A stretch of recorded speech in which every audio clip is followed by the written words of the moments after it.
नमस्कार, आप देख रहे हैं टीएनबी न्यूज का डिजिटल प्लेटफॉर्म और मैं हूं आपके साथ हिमानी। और आज हम बात करेंगे जेनजी की, उस जेनजी की जिसने राजनीतिक दलों के बीच हलचल पैदा कर दी है। जेनजी यानी देश की वो युवा पीढ़ी जो सिर्फ सोशल मीडिया पर ट्रेंड नहीं बनाती बल्कि अब सड़कों पर उतर कर अब सवाल पूछ रही है। सवाल परीक्षा का हो, रोजगार का हो, महंगी शिक्षा का हो या फिर भविष्य की सुरक्षा का। युवाओं के बीच बढ़ती बेचैनी अब सिर्फ किसी एक घटना की प्रतिक्रिया नहीं रह गई है। पेपर लीक के इस गुस्से को जरूर सामने ला दिया है, लेकिन इसके पीछे बेरोजगारी, शिक्षा का बढ़ता खर्च, नौकरी की अनिश्चितता और सरकारी संस्थानों पर टूटता भरोसा लंबे समय से जमा हो रहा था, जो अब जाकर सड़कों पर निकलकर सामने आया है और जिस पर अब जो जेनजी हैं वो सवाल पूछ रहे हैं। यानी सवाल सिर्फ एक परीक्षा का नहीं है, सवाल उस भरोसे का है जो एक छात्र और व्यवस्था के बीच होना चाहिए। दरअसल भारत में प्रतियोगी परीक्षा सिर्फ नौकरी पाने का जरिया नहीं होती। गरीब और जो मिडिल क्लास परिवार हैं उनके लिए सरकारी नौकरी सामाजिक और आर्थिक तरक्की का एक बड़ा रास्ता है। परिवार अपनी बचत लगाता है, छात्र कई साल तैयारी करता है और बदले में सिर्फ एक चीज चाहता है और वो है निष्पक्ष मौका। लेकिन जब पेपर लीक होता है, परीक्षा रद्द होती है या भर्ती वर्षों तक लटकती है, तो नुकसान सिर्फ परीक्षा का नहीं होता बल्कि छात्र का समय जाता है, परिवार का पैसा जाता है और कई बार उम्र सीमा करीब आने के कारण दोबारा मौका भी सीमित हो जाता है। और यही वजह है कि पेपर लीक को सिर्फ एक अपराध मानना काफी नहीं है, क्योंकि ये भरोसे का संकट है। सरकारों की तरफ से टास्क फोर्स, नई व्यवस्था और परीक्षा सुरक्षा के वादे किए जाते हैं, लेकिन असली सवाल यह है कि व्यवस्था आखिर कब बदलेगी, जिम्मेदारी किसकी तय होगी और जिस छात्र का समय और पैसा बर्बाद हुआ उसकी भरपाई कौन करेगा। सिर्फ दोबारा परीक्षा करा देना नुकसान की भरपाई नहीं कर सकता। अब जरूरत है पूरी परीक्षा व्यवस्था के स्वतंत्र ऑडिट की। प्रश्न पत्र किसने तैयार किया, डेटा तक किसकी पहुंच थी, सुरक्षा व्यवस्था कैसी थी, गड़बड़ी की सूचना मिलने के बाद क्या कार्रवाई हुई। अब इन तमाम सवालों के जवाब सार्वजनिक होने चाहिए और भर्ती प्रक्रिया में एक वार्षिक कैलेंडर भी जरूरी है कि आखिर विज्ञापन कब आएगा, परीक्षा कब होगी और साथ ही रिजल्ट कब आएगा और नियुक्ति कब तक हो जाएगी। क्योंकि हर स्थगित परीक्षा के साथ किसी युवा का भविष्य भी कुछ समय के लिए स्थगित हो जाता है। लेकिन कहानी सिर्फ सरकारी नौकरी तक सीमित नहीं है। डिग्री बढ़ रही है लेकिन सम्मानजनक रोजगार कहाँ है, यह आज हर एक युवा का सवाल है। युवा बेरोजगारी भारत की बड़ी चुनौती है। उपलब्ध रिपोर्ट के अनुसार बात करें तो देश के कुल बेरोजगारों में युवाओं की हिस्सेदारी करीब 82% है। ये आंकड़ा जो है रिपोर्ट है वो 2022 के आंकड़े हैं। ध्यान रहे कि ये बेरोजगारी दर नहीं बल्कि कुल बेरोजगारों में युवाओं का हिस्सा भर है।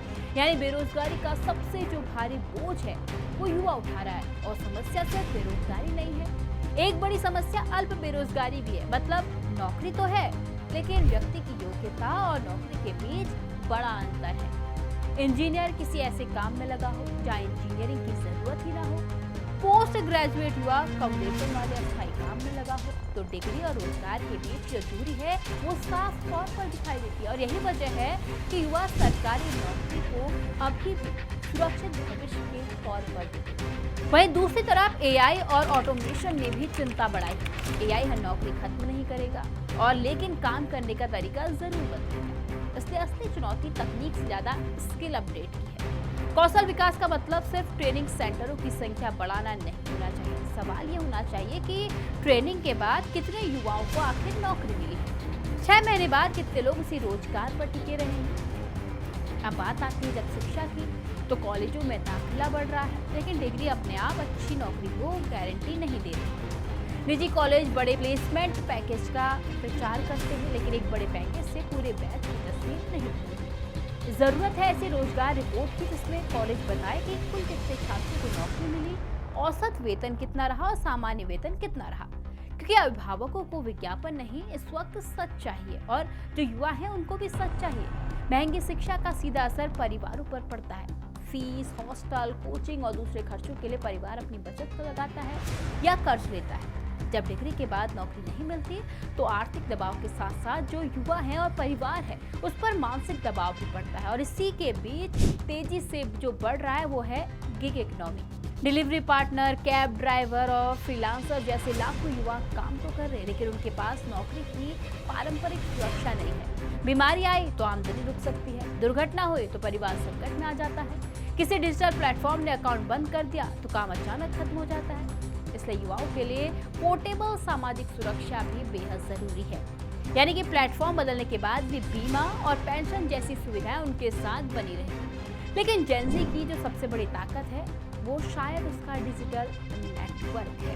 पहले अपनी आवाज को बड़े स्तर तक पहुंचाने के लिए अखबार, टीवी या फिर राजनीतिक संगठन की जरूरत होती थी, लेकिन आज एक स्मार्टफोन का कैमरा भी है, स्टूडियो भी है और प्रसारण केंद्र भी। एक छात्र परीक्षा केंद्र का वीडियो बनाता है, उसे मिनटों में हजारों लोग देखते हैं और फिर वही मुद्दा सोशल मीडिया में संसद और सड़क तक पहुंच सकता है। और यही न्यू मीडिया है। यहाँ युवा सिर्फ खबर देखता नहीं बल्कि खबर बनाता भी है, लेकिन इसकी चुनौती भी है। वायरल होना और सही होना एक बात नहीं, अधूरी जानकारी, कटे हुए वीडियो और गलत दावे भी तेजी से फैल सकते हैं। इसलिए डिजिटल दौर में मीडिया साक्षरता भी उतनी ही जरूरी, यानी किसी खबर का स्रोत, संदर्भ और प्रमाण जानना इस वक्त बेहद जरूरी है, क्योंकि अगर प्रमाण नहीं पता है तो कानूनी पेच में भी अक्सर लोग फंस जाते हैं। अब सवाल है कि राजनीतिक दल जेनजी से इतना बेचैन क्यों है? क्यों जेनजी के आने के बाद राजनीतिक दलों में हलचल तेज है और अब जो राजनीतिक समीकरण है वो भी बदलते जा रहे हैं?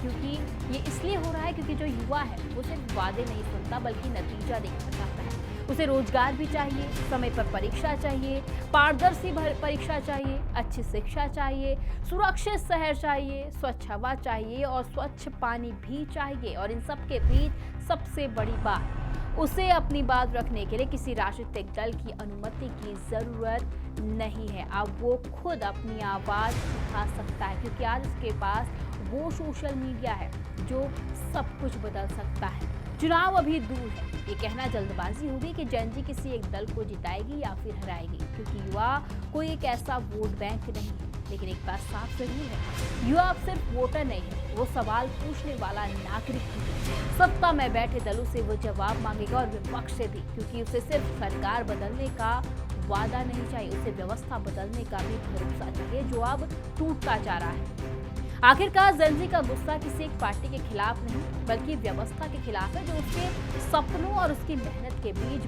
बार बार दीवार बनकर खड़ी होती है। अगर राजनीतिक दल इस बेचैनी को सिर्फ सोशल मीडिया के लाइक और व्यूज समझेंगे तो शायद वे युवाओं की भीड़ तो देख लेंगे, लेकिन उस भीड़ के पीछे छिपी चिंता नहीं समझ पाएंगे। और लोकतंत्र में सबसे खतरनाक स्थिति तब होती है जब सवाल पूछने वाली पीढ़ी को लंबे समय तक कोई जवाब नहीं मिलता है, जो आज के समय में साफ तौर पर देखने को मिल रहा है। क्योंकि युवा सवाल पूछ रहा है लेकिन युवा जवाब दे ही चाहता है, लेकिन आज युवाओं को अकाउंटेबिलिटी तय करने वाला कोई नहीं मिल रहा है। इसकी वजह है कि आज जो युवा है वो देश के हर कोने पर सड़कों पर उतरा हुआ है। तो देखना यह है कि आने वाले समय में क्या जो राजनीतिक दल है वो अपनी बेचैनी को कम कर पाते हैं, क्या जो युवा है उनको जवाब मिल पाता है और क्या एक युवा को उसका सुरक्षित और सुनहरा भविष्य इस देश में मिल पाता है, देखना बेहद ही अहम है।